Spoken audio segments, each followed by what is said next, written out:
এইটা হলো জাম কালার ভিতরের মধ্যে আপনার জাম কালার। এটা মনে করেন দেখেন জামাটা দেখেন অনেক সুন্দর। ওয়াও, জামাটা দেখেন কত সুন্দর। আসলে ও ধরতে পারতেছে না, তো ছোট মানুষ, ও দিয়ে ভিডিও বানাচ্ছি।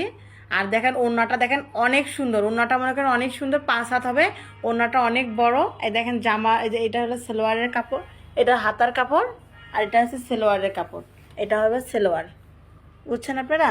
আপনাদের যদি পছন্দ হয় জাম কালার ভিতরে, আপনারা স্ক্রিনশট দিতে পারেন। স্ক্রিনশট দিয়ে যে পছন্দ হয় আপনারা নিতে পারেন। প্রাইস থাকবে, প্রাইস পরের ভিডিওতে প্রাইস বলা হবে কোনটার কত দাম। আপনারা স্ক্রিনশট দিয়ে আমাদেরকে ইয়া করবেন, আমরা প্রাইস বলে দিব। এগুলোর প্রাইস বেশি না, 650 টাকা করে, 650 টাকা করে এগুলো হলো প্রাইস। এটা হাতার কাপড়, এটা হচ্ছে জামা, এটা হচ্ছে ওড়না। ওড়নাটা দেখেন ওয়াও অনেক সুন্দর। সবাইকে ভালো থাকবেন, টাটা।